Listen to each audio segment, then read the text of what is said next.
Hey, what's up, everybody? It is Uncle Matt here live on Friday night, even though we got a live stream for you last night. Coming back tonight, it's going to be a little bit of a shorter one because we went into probably too much detail, probably talked for far too long on last night's live stream. We were previewing the full season for the Tennessee Titans last night. Tonight, I'm just going to look straight at the matchup they have this Sunday with the New Orleans Saints.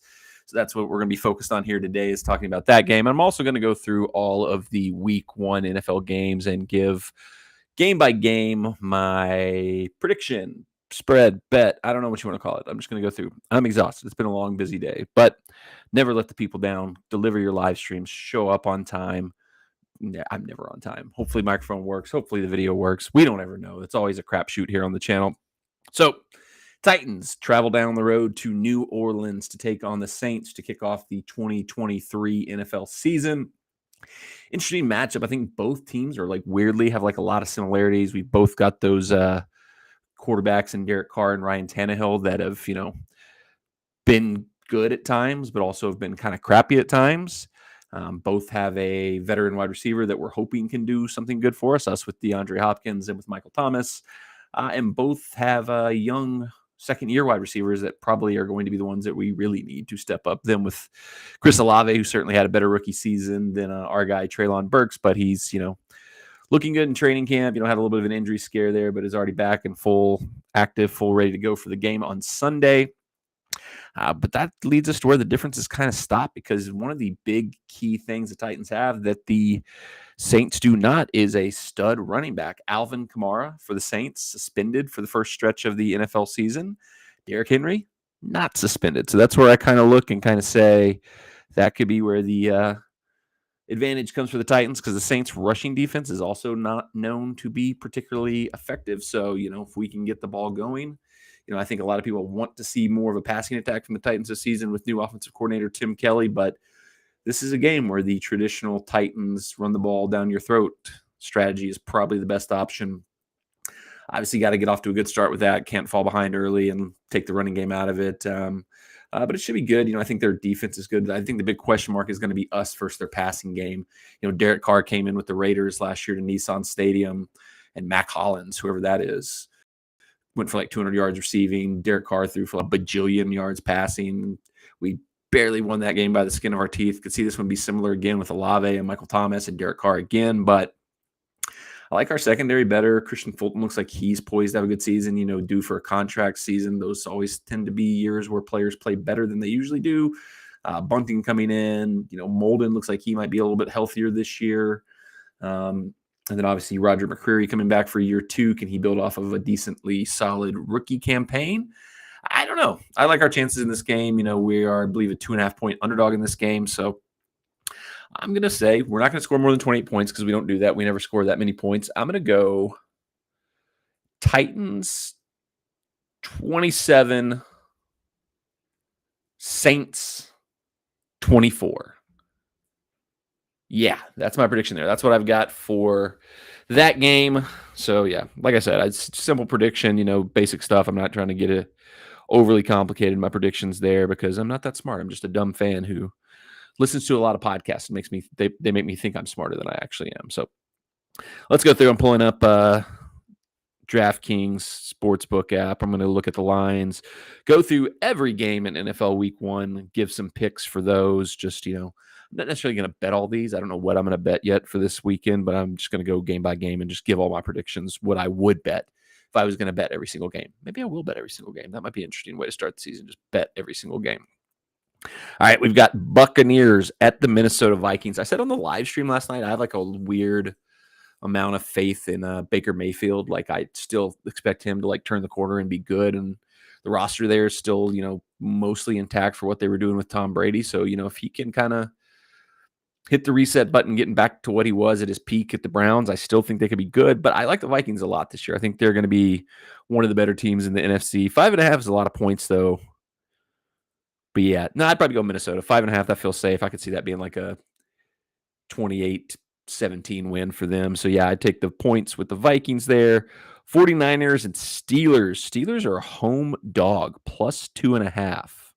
It's interesting. There's a lot of people who've pointed to the Steelers kind of came hot down the stretch last season, very similar to the Lions, but people aren't talking about the Steelers the way the Lions are. Kenny Pickett poised to maybe have a breakout season in his second year. The Steelers never, are bad under Tomlin. They're always in the hunt. They're always, I think they've never been under 500 while he's been the coach. Meanwhile, the 49ers are coming to town. Bosa deal just got done, so you expect him to play. Kittle could be out. Brock Purdy, are we really still thinking Brock Purdy is like a game changer for them? It's going to be interesting. I might take the Steelers there. If that was 3 points, I'd feel a lot better about it. If that was plus 3 Steelers, I'd feel a lot better about it. But it's a Steelers home game. So like the 49ers are going all the way across the country. That doesn't seem to affect teams like it used to. That used to almost be like an instant bet. If like a West Coast team was going to the East Coast, you would almost instantly just bet the East Coast team to win. But I think I like the Steelers there. I'd go Steelers plus 2.5.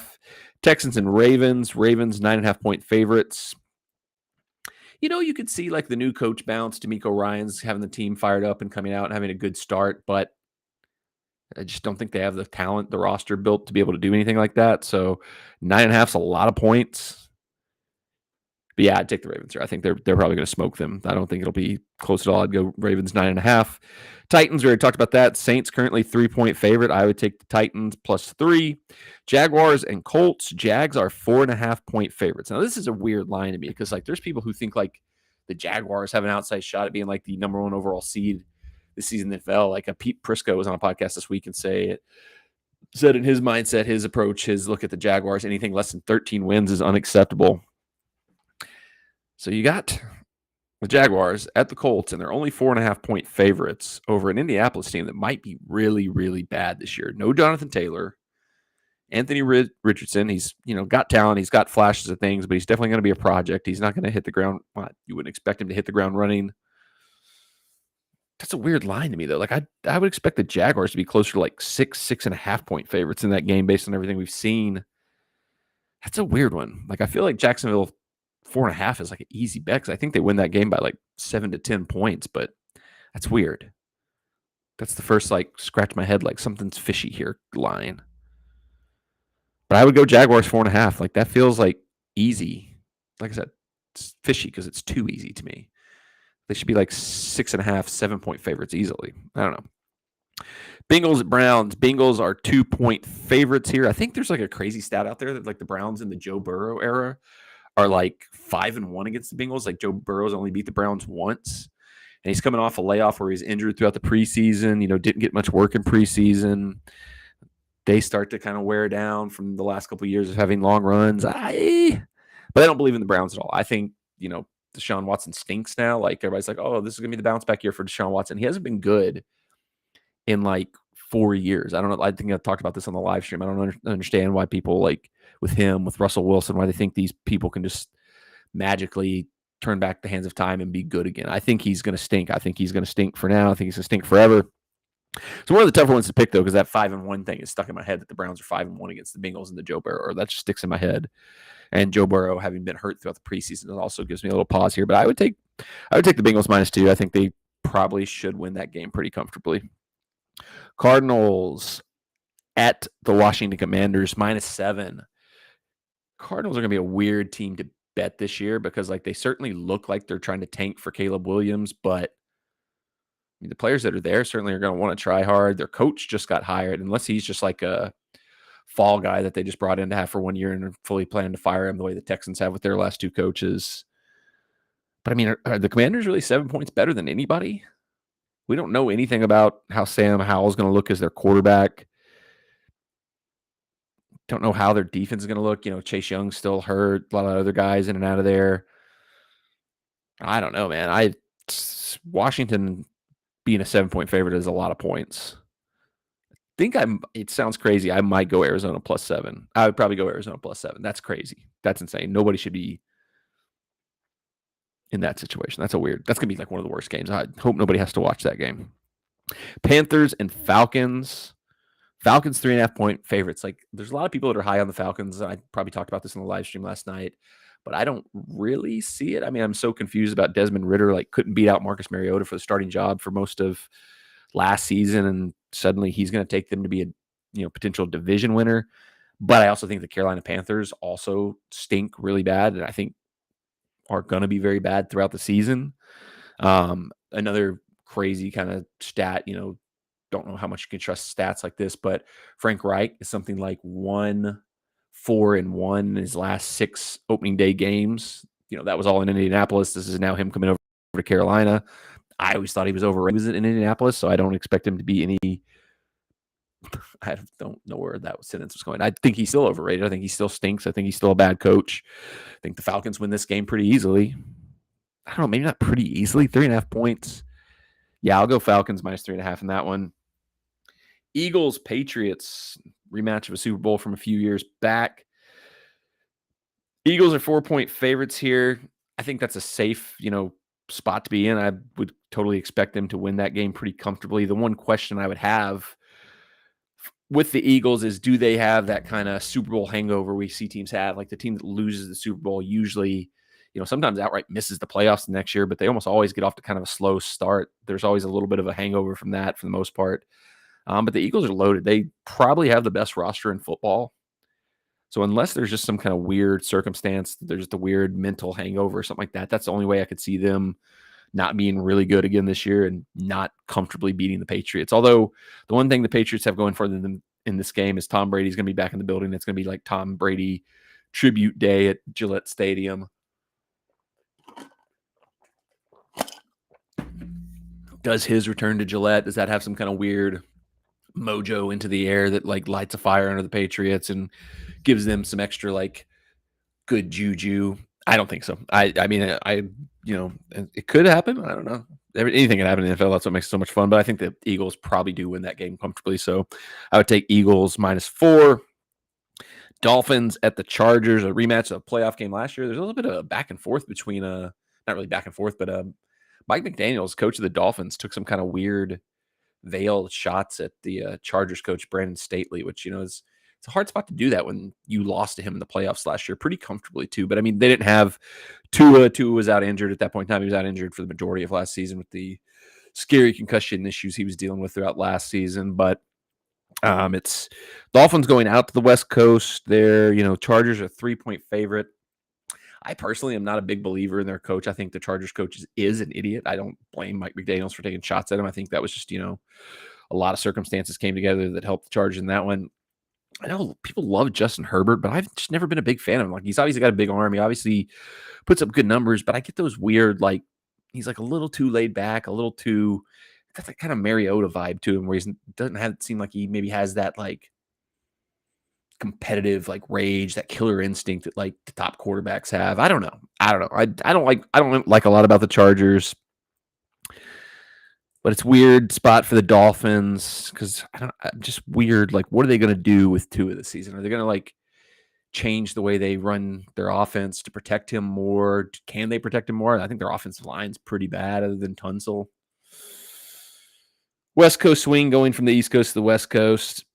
I'll probably take the Chargers -3 here. That feels, the best option in that situation. Although I think it'll be a very competitive game, both pretty evenly matched teams. So we'll see what happens. But I mean, I do think Mike McDaniel's probably a better coach than Brandon Staley. So I usually would like defer to the better coach in a tight game. But I don't know. There's so many question marks with what's going to happen with the Tua of it all that I have a hard time picking anything with the Dolphins right now. But they've got a really solid team outside of him. So if they can protect him a little bit and make him not have to do everything, they should maybe still be good, but I'd probably go Chargers there. Rams Seahawks -5. This is interesting because I kind of could see the Seahawks kind of like, turning back into what we kind of thought they were last year. Like last year, I thought they were going to be one of the worst teams in football. Like when they were going to have Geno Smith as their starting quarterback, I was like, this is going to be terrible. Like they're going to be one of the worst teams in football. I think I actually picked them to be the worst team in football at one point in time, and they ended up, having a good season, making the playoffs. Geno Smith, I think won comeback player of the year. I don't know though. I kind of like the Rams. Still have a pretty good team. Cooper Kupp's going to be out for this game, though. Their defense outside of Aaron Donald has kind of been stripped down with Jalen Ramsey going to Miami. But I don't know if I really believe in the Seahawks. I could see them kind of reverting to form. And 5 points is a lot in this type of game. I would probably take Rams +5, but I don't feel good about it at all. Like, I don't feel good about it at all, but I don't feel good about taking the Seahawks -5 either. So I'll go with the one I feel less icky about, which would be Rams +5. Packers, Bears. A lot of hope that a lot of hope for Bears fans that they can finally get the boogeyman off their back with Aaron Rodgers being gone. And for the first time in 30 years, Green Bay maybe not having a generational talent at quarterback, but Jordan Rodgers, that's Aaron Rodgers' brother. Jordan Love is kind of the great unknown here. He could be a stud. He could come out and it could be, 10 more years of misery for the Packers or for the Bears fans in this situation. They're on a crazy long streak of beating the Bears, but, the Jordan Love change makes it all up in the air. The Bears are -1.5 point favorites in this game. I don't know. The Bears were the worst team in football last year, which shocked me. I remember when the last game of the season when it ended and the Bears were like, and now the Bears are on the clock with the number 1 overall pick. I was like, I never felt like they were the worst team in the league last year. They just somehow snuck their way up to being the worst team in the league last year. And added DJ Moore, a few other players here and there to kind of bolster themselves. I don't know if their coach is any good. Like, it was hard to judge when it was such a bad season last year. But I mean, I like the coach better in Green Bay. I like the probably overall roster better in Green Bay. The big question is Jordan Love legit? Is he going to be able to do it? I'm going to go crazy here. I'd take Packers +1.5. It's one of those things. The Bears have such a down on their luck, bad run of form against the Packers. I can't pick against them until they prove it. So I'll go Packers +1.5 in that one. Raiders, Broncos.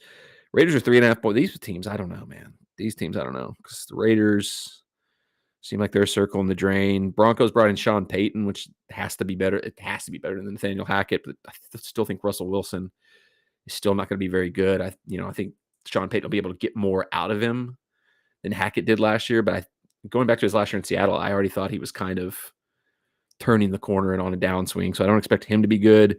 They're 3.5 point favorites in this one. Raiders could be one of the worst teams in the NFL. I mean, Jimmy Garoppolo is almost definitely going to get hurt at some point in the season, and he's like the one maybe positive thing they had going for them. I mean, trading Derek Carr for Jimmy Garoppolo is like, you've got Derek Carr now, except he's going to get injured. So not much of an upgrade there. Broncos 3.5. I'd take that. Cowboys, Giants. Cowboys 3.5 point favorites. I keep waiting. I think there's going to be a season where the wheels come off of this Mike McCarthy era of the Cowboys, and it's been close a few times. Dak had a lot of interceptions last year. The weirdness of that, whatever that play was, they ran against the 49ers where somehow Ezekiel Elliott was the center. I just feel like there's going to be a season. I don't know if it's going to be this one because they still got some talent. They still got a decent squad.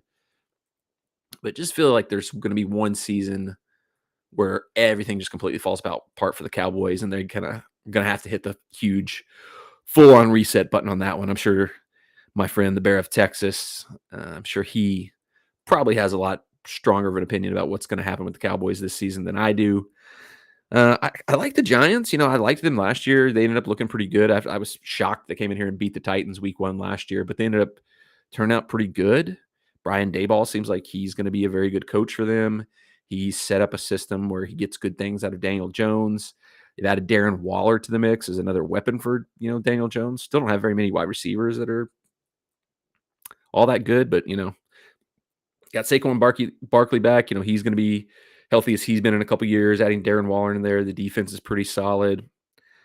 I don't know if they beat the Cowboys. It's in New York, too. That's weird. I'm shocked that Dallas would be 3.5 point favorites on the road at New York. I would have thought, if Dallas is favored, like 1.5. I think I'd take Giants +3.5 here. I don't know if they can win the game, but I think it's going to be a close game. I think it'll be a tough one. But, the Cowboys have been on a good run against the Giants lately. But I don't know. I like the Giants better than the Cowboys in this situation and probably for the whole season. So last game, Monday Night Football, Buffalo Bills and the New York Football Jets. there's been this is an interesting game here because there's been a lot of speculation, a lot of talk. Some people think the Bills may have missed their window, that they may have missed the peak of when their roster was at its best, when they had their best chance to win a Super Bowl. But I mean, I don't know. I still wouldn't want to have to play them if I was the Titans. I think Josh Allen's still a beast. Stephon Diggs. There's a lot of weird stuff with him this offseason. I hope, if that motivates him and he suddenly is playing with a chip on his shoulder, he's a beast.